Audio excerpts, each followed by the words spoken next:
Well, welcome again. We're just continuing week one and covering the details around our methodological design, our action research as we think about applying the skills from our reading, our past experience of where we've been in life, and now moving and shaping the overall process for our research. Now, as I said, I began our lecture here from the beginning thinking through both methodology. I stated early that there is a third one, which is called mixed methods, and we'll cover some of those details later on in this course, but we would like to encourage you either toward quantitative research or qualitative research, and we'll explore each of those in specifics as we move along in the course.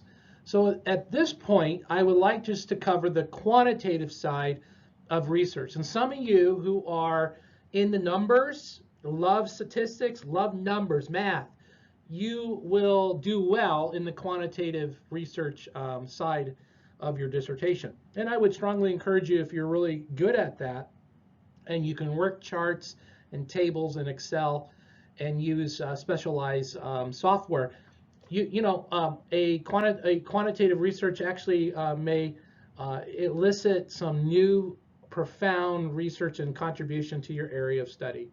So let's explore this together and hope this will encourage you as you move along in this particular.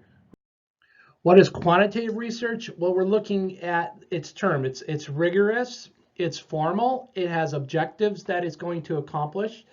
It is looking at a systematic way of generating information quickly in a large abundance of the sample population. It describes situations and events or concepts that exist within that population.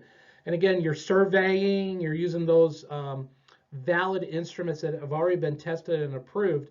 So if you're going to swing to the quantitative methodology, know that you have to present a valid instrument that's already been tested, it already has been defined. So you might look at some survey instruments that have already been explored in other research areas that are connected maybe closely to your topic that you can use and use it quickly.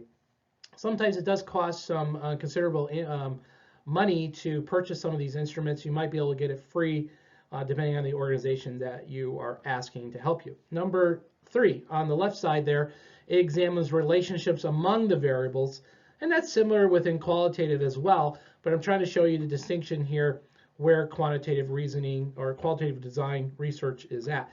And then lastly, it determines the effectiveness of what should be done. And this really gets to the end of your research, toward chapter 5 is the application section. What can you conclude of chapter 4? What have you arrived as some emergent themes from your research that stand in contrast to maybe some of the other findings that you found as you were studying your proposed topic? So what do? Well, it's descriptive. We often talk about correlation. You'll use those words in quantitative research. It's quasi-experimental, or lastly, it's experimental at 100%. And so you're working through that population to find out the emergent patterns, and you're going to show it through statistical query. You're going to show it through numbering.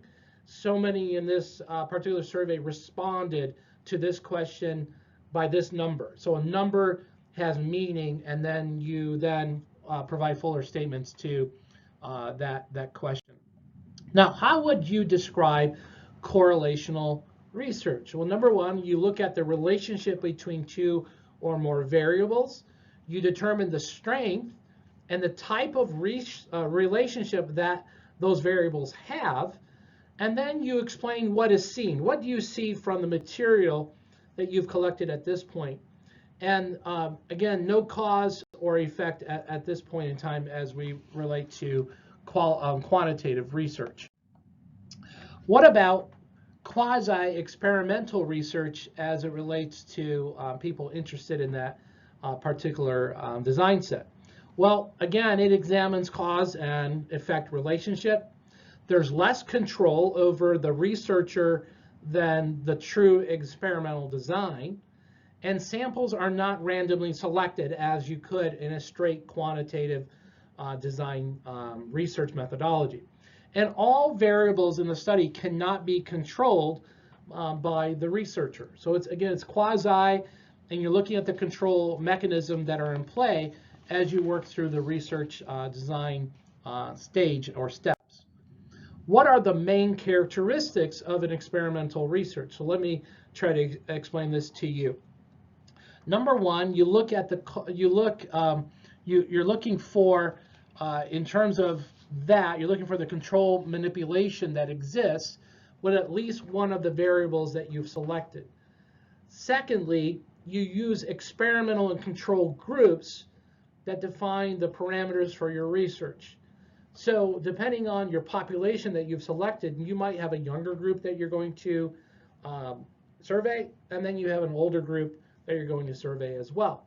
So you're defining those control groups. Now I told you I didn't want to get into qualitative design, but let me just step out here and tell you, for those interested in qualitative, we might do a focus group in qualitative design sets, as opposed just to do only set interviews for one person at a time. That's a different way. Well, I'll explain to that in more days to come as we work through the class. And then lastly, we talk about random assignments in regards to the sample or the experiment of the control group that we are testing at this point in time. So let's move some more. What is the aim then of experimental research as your book defines it, as we work through this class and as you build into your research design? Now, number one, you're looking for at cause and effect relationships. And I hope that picture sort of helps. You have the main variable. What are the cause and effects of that relationship? It's highly controlled. So you have a lot of gates that are protecting, again, for your validity's sake, the safeguarding validity of your research. And then lastly, it involves a measurement of both independent and dependent variables. So you're looking at both of those concepts as you move through your research methodology. Now there are some important concepts when we think about quantitative research process. The first one I want to cover is the basic research methodology and how it's applied in our applied research area. It's rigorous. It's applied and it's rigorous. We want to maintain that your dissertation is always rigorous, whether the methodology that you're employing. We're saying that it's rigorous. It has control. You have gates that you've established along the way for your field of research, and you're aiming to hit each of one of those designated steps that you've spelled out. It's extraneous variables, and it's the sample size that you are intending to do. So let's kind of work through this. Now, what is action research? That's the title of this class, and it's to get you to do something. So you're doing something. You're going out and researching this proposed topic that you're presenting as your dissertation. And so in quantitative, again, you're surveying, you're sending out, so there's a part of you doing the action research. You're doing qualitative is you're going to the field to study this particular behavior in a population that you've selected. So it attempts to look at the problem, the real problems within a segment of a population or geographical location. It studies the effects of a population, and then lastly applies the findings as you get to your last chapter of your research. And why is rigor so important to the area of research? Well, we're always striving for excellence in research, and that is important to any type of doctoral program. And second, it's the precision of the measurements that you are using. And so sometimes more detail is necessary, and we're getting back to that precision. So if you're just dancing around your steps and not clearly articulating the exact way you're going to go about your research, your readers may say, you know what, validity is lost at that point. And so the need for precision and to represent your sample well and to tightly control the study area is vital to validity, vital to your research, and to ensure ethics and all of the parameters that CIU is giving to you at this point. And then there's the logical reasoning is also essential part of rigor, and it's looking at the body of your material. Are you accurately giving the statements well. You're building your chapter 2 and even your chapter 3 in a well-ordered way that when a reader reads the material, they can actually follow where you are heading. A poor dissertation is poorly outlined, and so you want to ensure that you have established rigor in your writing and also the headers by which you are articulating your chapter 2. And then lastly, precision, accuracy, detail. This is all required as part of your dissertation writing. We're going to ask you to do that. So if you're missing a page number from a book, we're going to say, where's that page number where you make that comment? Again, we're looking for accuracy. We're looking for the legitimacy of your research and that it holds weight. So when someone was to pull your research, they're able to find the same material that you explored previously. Now, what measures will we use to control the steps that we're utilizing? So these are the rules or the authorization that we're imposing on our research. And so depending on your type of methodology, you're going to explore different areas. You're going to have different steps that are going to be your guidelines or your Torah, your 10 commandments that say that thou shalt not. I will do this, but I won't do this as it regards to my research area. And again, those depend on the control mechanisms that you use within your research. Now, here are some controls depending on, again, the methodology. In this case, we're looking at quantitative research. So let me give you some ways that you could explore under quantitative. Here are some types of quantitative research. Number one, there's descriptive ones. There's correlational studies. There's quasi-experimental, and there's full experimental. Most of you will likely be in the area of correlational studies and or descriptive studies as a researcher. And so you, when you look at descriptive studies, there's the uncontrolled mechanism employed, but you're doing it in a natural setting. It's partially controlled because you're doing the research again in a lived experience route. If you do a correlational study, it's uncontrolled, it's partially controlled, so you have both those realms. And again, the setting is natural and partially controlled as you work through it.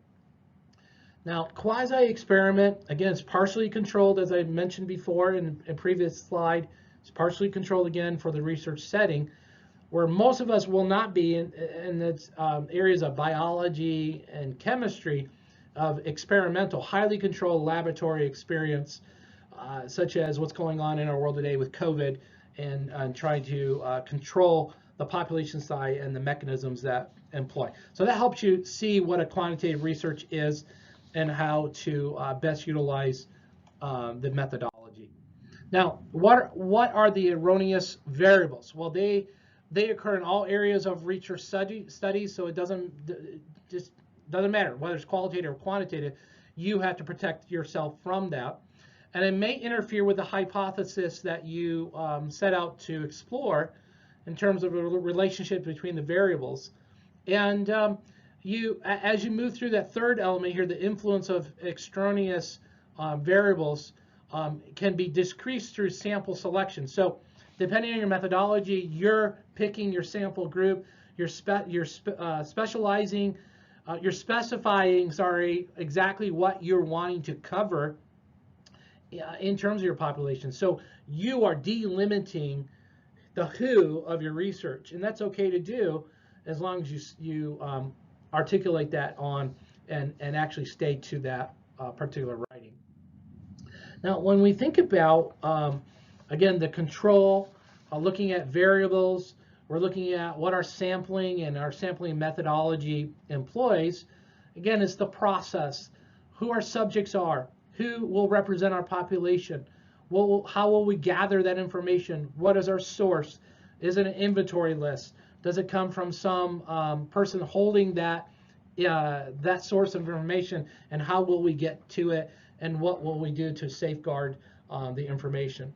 Random sampling helps with that as well, as we randomize the sampling to see if there is a different perspective when we do it. And we might retest it again. The same person takes the test multiple times in order again, to ensure the reliability of the research. Now, the settings of quantitative research. I mean, you can go into a laboratory and study that, and that's what happens in some areas of study.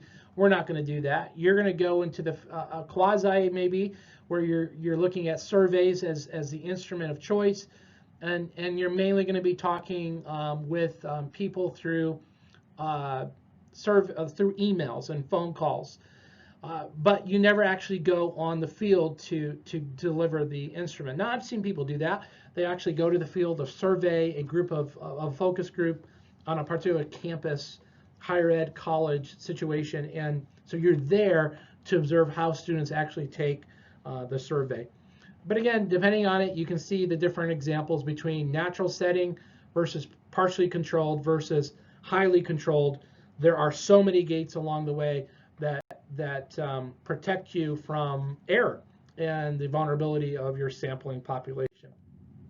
So I'll give you a little schematic here of how you work through the steps of quantitative research. You arrive at your research questions, again, your objectives, questions, move toward hypothesis. What's the overall research problem that emerges up? You study your variables, who's in your sample population, who are they? Do they come from a certain worldview or construct? You want to be able to fully articulate who your audience is to the reader. Design your research design. Is it going to be correlational or is it going to be a descriptive quantitative research analysis? Determine your population in your sample. How far will you go? What's the need, the quantity size, and what are the methods that you intend to employ in terms of your measurements you're going to use in order to ensure validity is followed. And this ends our lecture on quantitative research, and we'll continue to explore. We've got one more mini lecture that I will also provide you as a way to establish your week number 1 and what we covered so far in your first chapter's reading.